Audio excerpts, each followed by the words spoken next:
প্রথমটার তো বিচার দেব, ক্যাপিটাল পানিশমেন্ট দেব। ওর বাবা যা যা চেয়েছে সব করবে মুখ্যমন্ত্রী। শুভেন্দু অধিকারী যত কথাই বলুন না কেন, ভারতীয় জনতা পার্টির সরকারের পক্ষে দর্শকদের বিরুদ্ধে রাজনৈতিকভাবে ব্যবস্থা নেওয়া সম্ভব নয়, কারণ বিজেপি গভর্নমেন্ট হচ্ছে হাতরাস উন্নয়নের গাঁও। যদি করতে পারেন ভালো, যদি শুভেন্দু অধিকারী যা বলছেন সেটা যদি সত্যি হয় আমি ওয়েলকাম করব। নাই বললাম তার রাজনৈতিক বাধ্যবাধকতা বিজেপি থাকবে। কিন্তু আমি কি বললাম যে সরকারের সদিচ্ছা নিয়ে আমি কোনো প্রশ্ন এখন তুললাম? আমি এখনো বিশ্বাস করি সেই সময়টা এখনো আসেনি। Let us see. Bharatiya Janata Party is a political force. R G করে তো বিচার হয়নি, রাষ্ট্র ব্যবস্থা তো একই ছিল।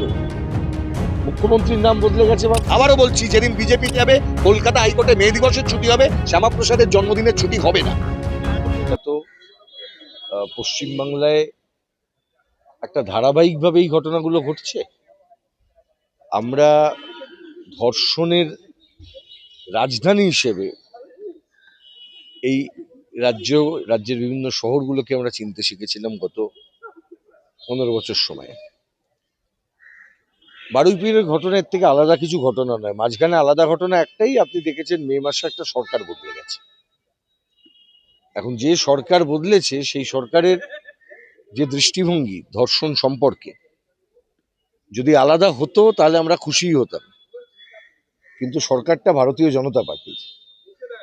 কারণ এনাদের যে দৃষ্টিভঙ্গি, সেটা হাতরাস হোক বা উন্নাও হোক, তার থেকে আলাদা কোনো দৃষ্টিভঙ্গি হবে বলে আমার মনে হয় না। মুখ্যমন্ত্রী বলেছেন যে সকলের শাস্তি হবে। যদি শাস্তি হয় সেটা ভালো, আমরা অপেক্ষায় থাকব।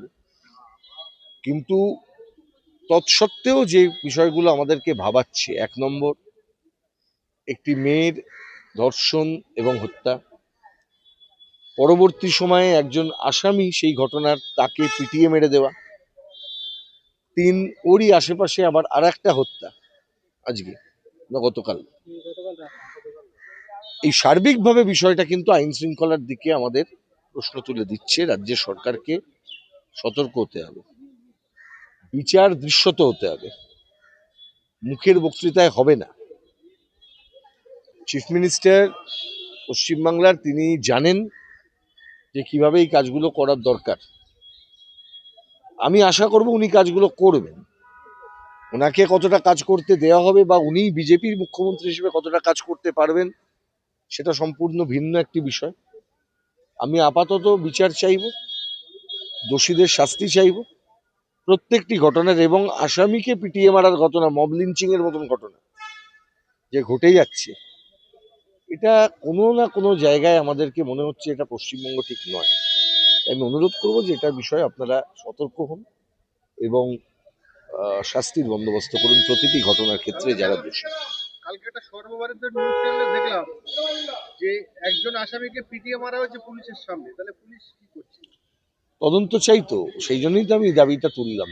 এই ঘটনাটার একটা ঘটনার বিচার শুধু নয়, বাকি ঘটনা, এই যে কমপ্লেন করেছেন তাও গ্রেপ্তার করে ছেড়ে দেওয়ার মতন কথা শোনা যাচ্ছে, সেটাই বা কেন? এগুলো জানতে হবে তো। এগুলো না জানলে এটাও পরবর্তী সময়ে একটা আরজি করের মতন ঘটনা ঘটবে এবং তখন কিন্তু বিপদ হবে, এবং সেই বিপদ হলে কিন্তু ভয়ানক বিপদ হবে। মুখ্যমন্ত্রী বলছে বিচার হবে, কিন্তু যারা আন্দোলনের নামে একজনকে মেরে দিল, সিআরপিএফ কে মারধর করা হলো, বিচারটা করবেন কে? সরকারকে তো সতর্ক থাকতে হবে, সরকারকে বন্দোবস্ত করতে হবে যাতে কনফিডেন্স পায়। নিশ্চিতভাবে মুখ্যমন্ত্রী সেটা নিশ্চিত করবেন। আমাদেরকে একটু ধৈর্য ধরতে হবে। আমি ধৈর্যটা ধরতে বলবো এই জন্যেই যে নইলে বিচার হবে না। আরজি করের অভিজ্ঞতা তো আমাদের ভালো নয়। আরজি করে তো বিচার হয়নি, রাষ্ট্র ব্যবস্থা তো একই ছিল। মুখ্যমন্ত্রীর নাম বদলে গেছে ভাবে যদি কেউ ভেবে থাকেন যে এখানে আশা, আমারও সেই রকমই আশা আছে, কিন্তু আমি জানি বাস্তবতা সেটা নয়, আশার থেকে অনেক দূরে বাস্তবতা। মমতা বন্দ্যোপাধ্যায় এই নিয়ে মিছিল করছে বড়। ওর কথা বাদ দাও, ওনার কি অধিকার আছে মিছিল করার? যিনি ধর্ষণের ঘটনা ঘটলে ছোট ঘটনা, পেটি কেস, শরীর থাকলে একটু আধটু ধর্ষণ হয়, ধর্ষিতার মূল্য এত টাকা, মহিলা মুখ্যমন্ত্রী পশ্চিমবাংলায় যে সমস্ত এক্সাম্পল সেট করে দিয়ে গেছেন, ওর কোনো নৈতিক অধিকার নেই। আর যার যা থাকুক না কেন, উনি আবার এসব সমালোচনা করবার অধিকার ওকে কে দিয়েছে? প্রাক্তন মুখ্যমন্ত্রী 2011 সালের আগে রেজওয়ান কাণ্ডে সহ বিভিন্ন কাণ্ডে উনি 15 বছর যখন ক্ষমতায় ছিলেন এসব ভুলে গেছিলেন। 15 বছর ক্ষমতায় থাকাকালীন অবস্থায় পার্ক স্ট্রিটের ধর্ষিতা সম্পর্কে ওর দলের লোকেরা কি ধরনের মন্তব্য করেছিল আমাদের মনে আছে। যখন 15 বছর ক্ষমতায় ছিলেন তখন দাঁড়িয়ে হাঁসখালির ঘটনার পর উনি একজন চাইল্ড ভিকটিম সম্পর্কে কি কথা বলেছিলেন আমাদের মনে আছে। শরীর থাকলে একটু আধটু জর্জারির মতন ধর্ষণও হয়, আমরা ভুলিনি। এই কথা বলার বক্তার নাম মমতা ব্যানার্জি। সেই তুলনাতে শুভেন্দু অধিকারী যথেষ্ট সহনশীলতার সঙ্গে বলেছে যে আসামিদের ক্যাপিটাল। আমি তো সেই জন্য আমি কি বললাম যে সরকারের সদিচ্ছা নিয়ে আমি কোনো প্রশ্ন এখন তুললাম? আমি এখনো বিশ্বাস করি সেই সময়টা এখনো আসেনি। Let us C. আমি তো বোকা বোকা দাবি তুলবো না। আমি দেখতে চাইবো শুভেন্দু অধিকারী যা কথা দিচ্ছেন সেই অনুযায়ী কাজ করছেন। আমরা যারা এবং আমি একই সঙ্গে বলেছি যে একটি ঘটনা নয়, প্রত্যেকটি ঘটনার বিচার চাই, একটার সাথে একটা ইন্টারলিঙ্কড, কারণ এটা বৃহত্তরভাবে এটা একটা ল অ্যান্ড অর্ডার সিচুয়েশনকে ইন্ডিকেট করছে। এই তদন্তটা যদি না হয় তাহলে সত্য উঠে আসবে না। আর সরকারের দৃষ্টিভঙ্গি যদি ধর্ষণ সম্পর্কে প্রথম থেকে এইরকম হয়ে যায় যে সরকার হচ্ছে ধর্ষকদের পক্ষে, আমরা যা খুশি করব সরকার আমাদেরকে সেভ করবে, যেটা মমতা রাজে আমরা দেখেছিলাম।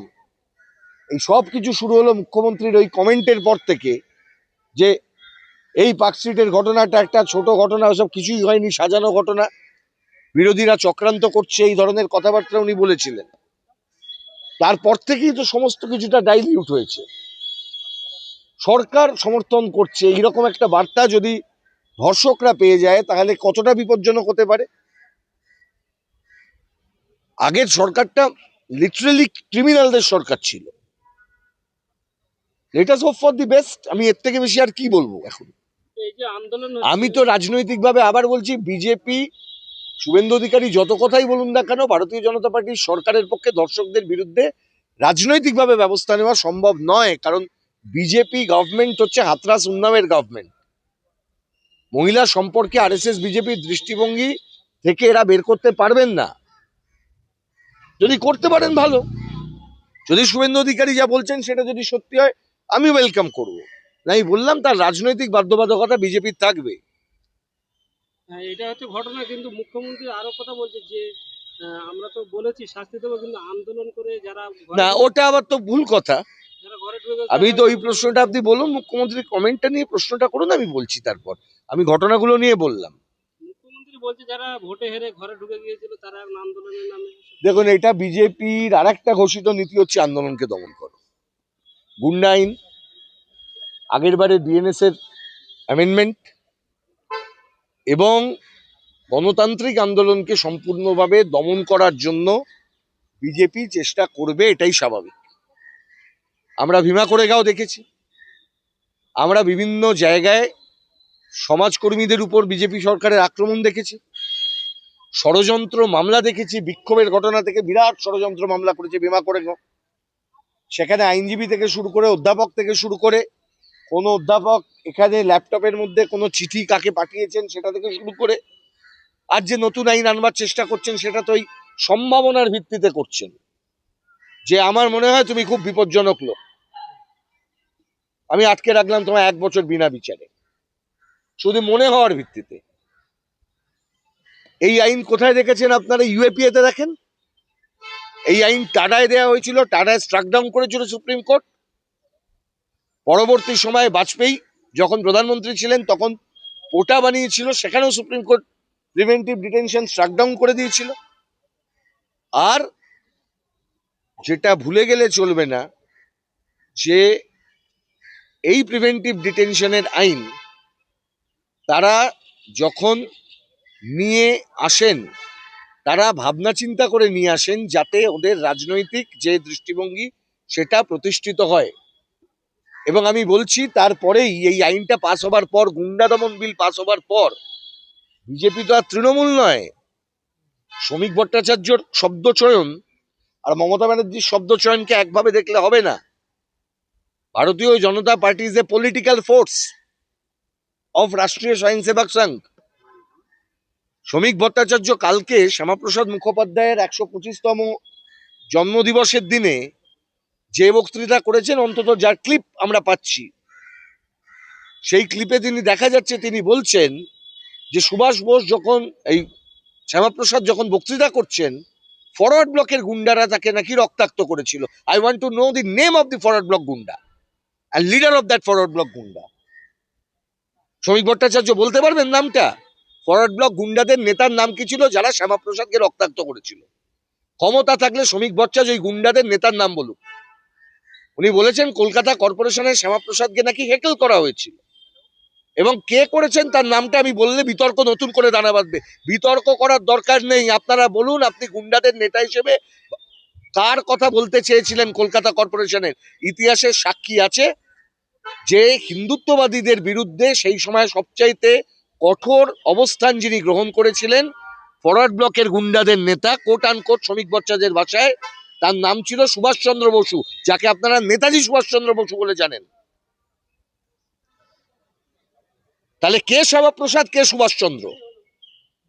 শ্যামাপ্রসাদ আর সুভাষচন্দ্রের মধ্যে চয়েস থাকলে বাংলার মানুষ কাকে মানবেন? শ্যামাপ্রসাদকে মানবেন নাকি ফরওয়ার্ড ব্লকের গুন্ডাদের নেতাকে মানবেন? সুভাষ বোসকে যারা গুন্ডা বলে, আজ নামটা বলতে ভয় পায় বিতর্ক এড়ানোর জন্য, তাদেরকে দিয়ে আপনি কি আশা করতে পারেন? তাহলে বুঝুন ওদের গুন্ডা দমন বিলটা কাদের জন্য? ইংরেজের গুন্ডা দমন বিল ছিল সুভাষ বোসদের মতন যারা সেই সময় বিপ্লবীরা ছিলেন তাদেরকে আটকানোর জন্য, দমন করার জন্য রাওলা টাইম ইংরেজরা এনেছিল। আর আজকের এই নব্য ইংরেজ যারা, ইংরেজদের রিপ্লিকা আমাদের দেশে, রাষ্ট্রীয় স্বয়ংসেবক সংঘ, যারা নিজেরা গান্ধী হত্যার সঙ্গে জড়িত ছিল, যারা নিজেরা বিভিন্ন জায়গায় সন্ত্রাসবাদী কার্যকলাপের সঙ্গে যুক্ত ছিল, যারা ভারতবর্ষের বুকে অন্যতম সন্ত্রাসবাদের নিদর্শন বাবরি মসজিদ ধ্বংসের মতন কাজের সঙ্গে যুক্ত ছিল, সেই রাষ্ট্রীয় স্বয়ংসেবক সংঘ আজকে তারা বলতে চাইছে যে সুভাষ বোস গুন্ডা আর গুন্ডা দমন বিল। তারই উদ্দেশ্যে আজকে বারুইপুরের ক্ষেত্রে মুখ্যমন্ত্রী ওই মন্তব্য করেছেন।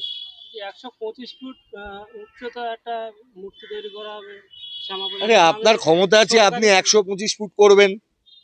পৃথিবীতে এরকম যার যখন ক্ষমতা ছিল 125 করেছে, তারপর যখন সরকার চলে গেছে তো কত হাতি গেল দল।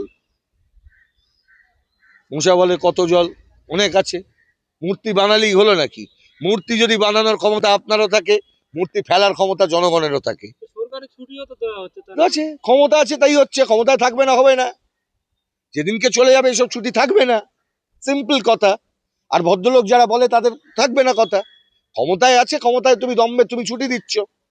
দিনের পর দিন কলকাতা হাইকোর্টে মে দিবসের ছুটি দেওয়া হয়নি, দিনের পর দিন। আবারও বলছি, যেদিন বিজেপি চলে যাবে কলকাতা হাইকোর্টে মে দিবসের ছুটি হবে, শ্যামাপ্রসাদের জন্মদিনের ছুটি হবে না। আরেকটা প্রশ্ন স্যার, এই শ্যামা বাংলায় পোকা, সুভাষ বাংলায় বীর। বাংলা কথায় বীর সুভাষ বলা হয়, শ্যামা পোকা বলা হয়।